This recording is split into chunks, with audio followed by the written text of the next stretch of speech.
everybody. So today we're gonna talk about peace and tolerance. First of all, I'm just gonna give you a little definition about peace and tolerance, and after I am gonna tell you why does it matter, why peace and tolerance is so important.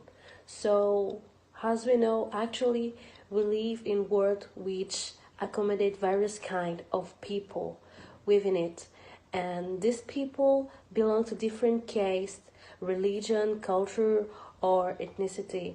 It's like a mixed society or community in which people try to adjust themselves.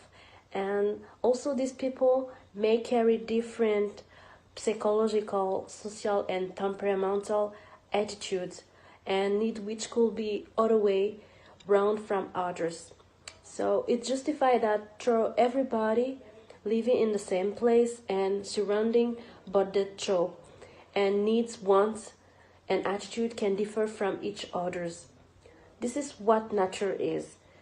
Today we are living in a world which technology is advancing and socially updated and economically challenging. So now people try to accustom themselves in this trend. This is how variance in view and thought create clash among them. So for me, true definition of peace and tolerance can be achieved only by active reconciliation within communities, and it can only be done by melting away traditional prejudice and putting end to tragic animosity. So peace and tolerance are the two basic ways through which harmony among country, nation, and community can be achieved very easily. So now we're gonna talk about why does it matter? Why peace and tolerance is important. First of all, without peace and tolerance and harmony, the lasting peace of society cannot be maintained and loyalty for each other cannot be established.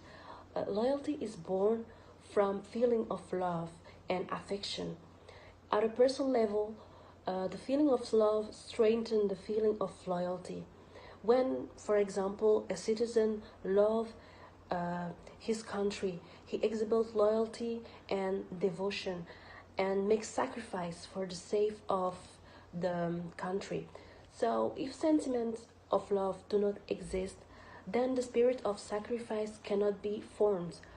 Unless a person loves another one, he can never have good feelings in the heart towards him, and he cannot faithfully fulfill the right due to that person. So lack of tolerance leads to fighting, violence, and finally it's destroyed the peace and security of the society. When people fall under argument, they become intolerant and they use sometimes force or aggression to express her point of view. So we have seen considerable incidents in recent history where, because of lack of tolerance, people have attacked people of other words, their place of worship, their community. So how nice it will be if everyone tries to express himself in a decent and respectful way with tolerance. The world is full of diversity, and that is the beauty of our universe. If there had not been any diversity, the world would appear boring and unattractive, and without any competition. Why do people of different religions seem to hate each other so much? Perhaps because they are simply ignorant of how much they have in common. I generally find that intolerance comes from ignorance, and such ignorance and intolerance is often passed down to the next generation when people in positions of authority, like parents and teachers, etc., remain ignorant. Knowledge is the key to avoid going down this path. Conflicts between people of different religions may begin with simple ignorance. People who do not really know anything about other religions just assume the others are very different. They are not aware that many religions share the same basic ideas. Thus, these people assume that the other religions must be wrong. Some people have the idea that if my religion is right, then you and yours must be wrong. Of course, they likely think the same thing of us. So who is it to say who is right and who is wrong? We tend to see only what we want to see, and then we can even take our knowledge and mispresent it in speaking to others. Now, another reason for religious conflict is when there are some basic beliefs or practices in common, but there are differences of opinion over the specifics. For example, Judaism, Christianity, and Islam all believe in the same God, but they believe some different things about this God. When religions are entirely different, they do not have anything to fight over, since they often service different aspects of our life. Buddhism and Shinto, for instance, in Japan peacefully coexist, mostly because they are just concerned with the entirely different things. Japanese go to Buddhism for death and Shinto for birth and marriage. In this case, the same people may turn to both religions for different needs. Lately, peace education has never been more important, and that's mainly because of everything that's happening around the world, with a lot of nations having a lot of conflict between each other. So, how much is it really important to educate for peace in this day and age? First of all, for achieving peace fall under three basic categories: peacekeeping, peacemaking, and then peace building. Peacekeeping generally involves police or military action and strives to achieve peace through strength and force. Peacemaking involves communication skills like conflict resolution and mediation strategies for interacting non-violently with others. Both of these categories are reactive approaches that kick in after a violent incident has occurred. Peace building, on the other hand, is a more proactive approach that uses peace education as a means of creating a more stable and peaceful culture, thereby preventing violent incidents from occurring. Let's look now at the objectives typically found in peace education. Now, there are a lot of objectives of peace building, or what we call peace education. These goals rely mainly on the assumption that while violent conflict is unavoidable, there is a process by which we can address conflict and minimize violence. Peace education seeks to reduce violence and promote peace building using the following objectives to inform the instruction. This objective is met by studying the arts and humanities as they relate to peace. Literature such as novels and religious texts, films, and documentaries, fine arts such as paintings and taking photographs, and even performance arts such as theater and music all provide a rich backdrop for understanding the concept of peace and appreciating the art created in its honor. Peace education students need to understand the way national security systems work so they can begin to conceptualize alternatives to war that will keep the nation safer in the future. Peace educators teach about the implications of the arms race and international policy, the nature of the military, the militarization of the police, and the prison industrial complex. Another objective of peace education is to understand the behavior of war and the conditions under which a group will seek organized violence as an answer to conflict. War is often a direct result of otherness, so developing a deep understanding and respect of other cultures is critical to promoting peace. War profiteers who make money from perpetuating destruction have billions of dollars invested in keeping up with the us versus them mentality, which prevents people from demanding peace and encourages them to support war. It is really important that peace education students visualize and see a future without violence.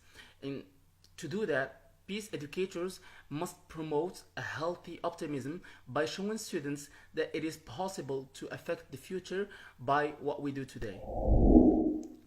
Now, let's talk about the levels of peace, because peace has a lot of layers, or not really a lot of layers. As I see them, there are four levels of peace, and the first level is inner peace, and it has to do with me, with myself. It has to do with the self-respect. It has to do with the self-confidence. It has to do with all of those values that we learned as individuals when we were little. And then the second level is the interpersonal peace, and the interpersonal peace has to do with my relations with other people, how I interact with someone else, that mutual understanding that we have, that mutual respect that we need to have. The third level is the intergroup or social peace, and rather it being about two individuals, it has to do with two groups or two societies or two communities coming together in an atmosphere where they can help each other, where they can cooperate, and where there is a mutual understanding and a mutual goal. And the last level of peace is the global peace, and it sums all of what we just talked about. It's really when the wake-up call comes and the nations realize what they have done in the past and what they must do in the future, and they realize that the only way to achieve a real peace is to come together and have a mutual goal or a mutual objective. Sorry, it's like when they realize that the planet is going down the hill, and they have to help each other to save it, because they all live on it. Today we are going to talk about how to achieve peace between nations. Let's start talking about the cause of a conflict. War is one of the response by which one society tries to reduce the capacity of another society to obtain its objectives. When one of several of these are conflicting with those of the first society, by this response, Society A tries to get the Society B to do what is not convenient for B, but of convenience to A. So we all agree with that. This is how a war starts. And let's talk about how to achieve peace now. How to achieve peace? Having seen the cause of war, the obvious conclusion is that an efficient way to end all war would be to create a super society that includes all the nations. But how? For instance, a continental society including all states of a continent, and finally a global society containing all continental society. A federated government within nations are explained in proposal for improving government and society for continuous reading, like a book do not enter here now, would habituate its citizens to a delegation of a political power, so that a delegation beyond the national level becomes more acceptable. The idea of a worldwide super society is not new. Many statesmen and philosophers have recommended it. So, then why is it not in use? The reason is that the leaders of present nations lack the power they have and do not want it diminished. So it's all about the power. So if all the people who got the power will make them sure between them that the nations can be in peace with all the agreements, it's gonna be good. So the nations which have the more power have to sit and talk about conflict and find the best solution, talking about the other part. So this is the best way to achieve peace. Thank you very much.